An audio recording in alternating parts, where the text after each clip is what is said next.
Well, hello there. Welcome back to my channel. If you're new here, welcome and thanks for joining in. You're just in time for tonight's bedtime story. And tonight's book is called The Last Wish, introducing The Witcher Saga Book 1. So I'm going to read chapter 1, The Voice of Reason. She came to him toward morning. She entered very carefully, moving silently, floating through the chamber like a phantom. The only sound was that of a mantle brushing her naked skin. Yet this faint sound was enough to wake the Witcher. Or maybe it only tore him from the half-slumber in which he rocked monotonously, as though traveling through fathomless depths, suspended between the seabed and its calm surface amid gently undulating strands of seaweed. He did not move, did not stir. The girl flitted closer, threw off her mantle and slowly, hesitantly, rested her knee on the edge of the large bed.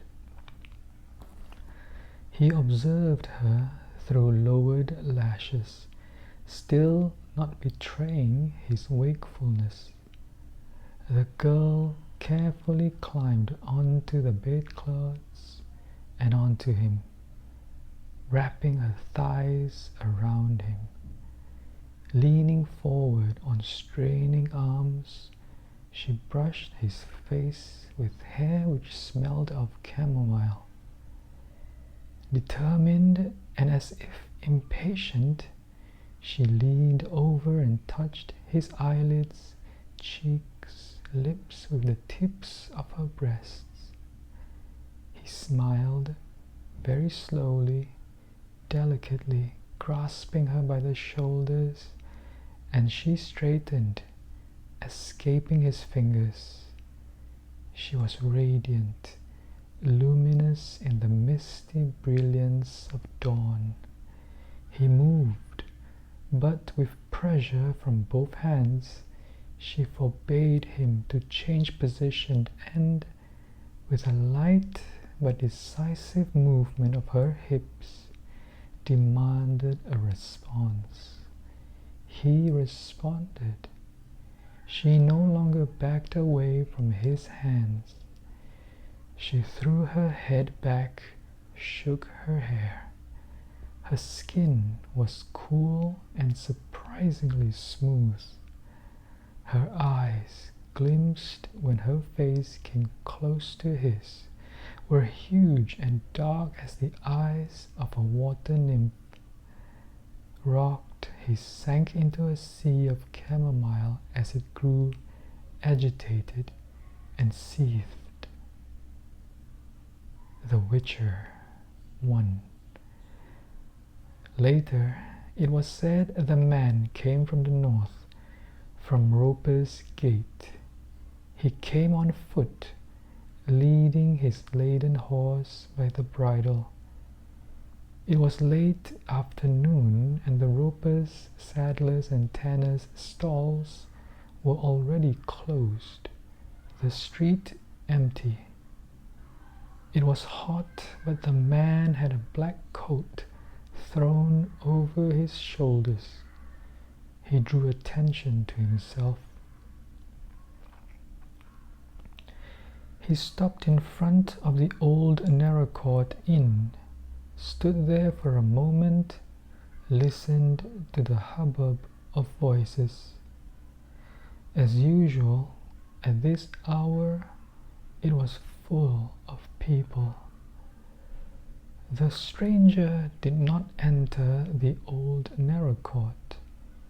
He pulled his horse farther down the street to another tavern, a smaller one, called the Fox. Not enjoying the best of reputations, it was almost empty. The innkeeper raised his head above a barrel of pickled cucumbers and measured the man with his gaze. The outsider, still in his coat, stood stiffly in front of the counter, motionless and silent. "What will it be?" "Beer," said the stranger. His voice was unpleasant. The innkeeper wiped his hands on his canvas apron and filled a chipped earthenware tankard. The stranger was not old, but his hair was almost entirely white. Beneath his coat, he wore a worn leather jerkin laced up at the neck and shoulders. As he took off his coat, those around him noticed that he carried a sword, not something unusual in itself. Nearly every man in Vizim carried a weapon, but no one carried a sword strapped to his back as if it were a bow or a quiver. The stranger did not sit at the table with a few other guests. He remained standing at the counter, piercing the innkeeper with his gaze. He drew from the tankard. "I'm looking for a room for the night."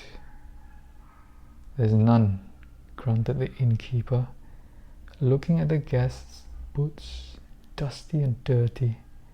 "Ask at the old Narracott." "I would rather stay here." "There is none." The innkeeper finally recognized the stranger's accent. He was Rivian. "I'll pay." The outsider spoke quietly, as if unsure, and the whole nasty affair began. A pock-marked beanpole of a man who, from the moment the outsider had entered, had not taken his gloomy eyes from him, got up and approached the counter. Two of his companions rose behind him, no more than 2 paces away. "There's no room to be had, you Rivian vagabond," rasped the pock-marked man, standing right next to the outsider. "We don't need people like you in Vizim. This is a decent town." The outsider took his tankard and moved away. He glanced at the innkeeper, who avoided his eyes. It did not even occur to him to defend the Rivian. After all, who liked Rivians? "All Rivians are thieves," the pock-marked man went on, his breath smelling of beer, garlic, and anger. "Do you hear me, you bastard?"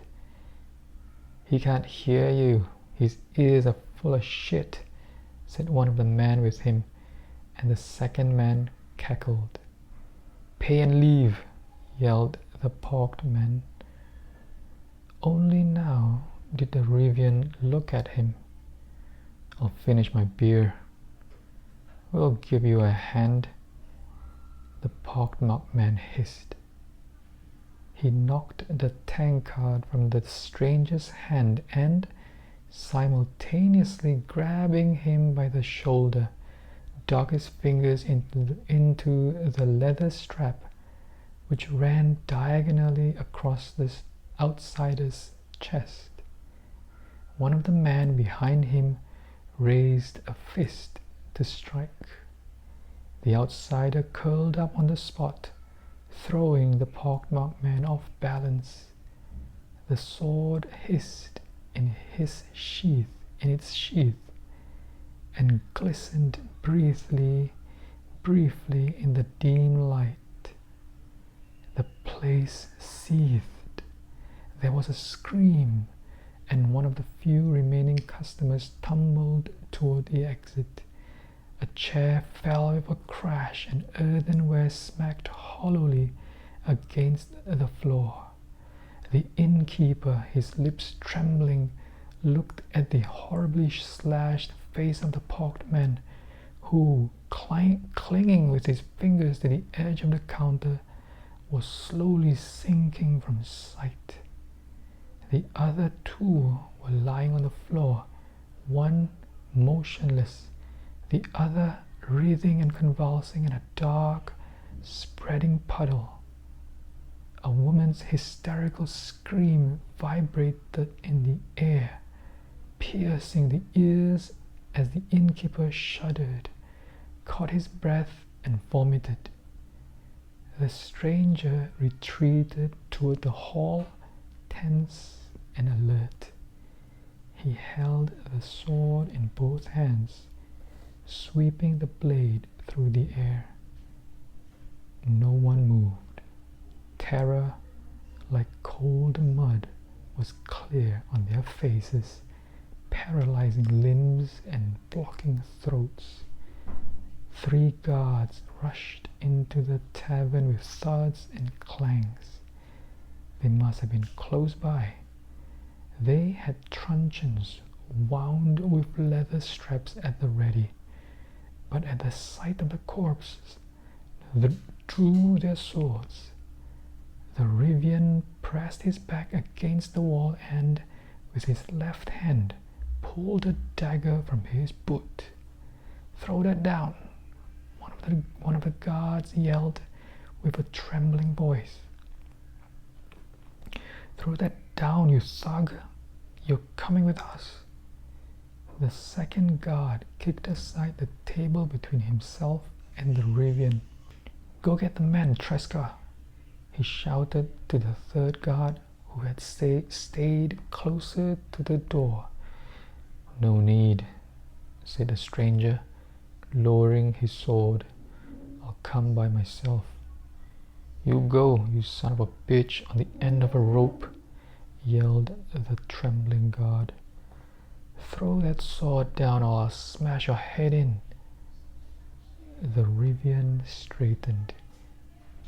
He quickly pinned his blade under his left arm and with his right hand raised toward the guards, swiftly drew a complicated sign in the air.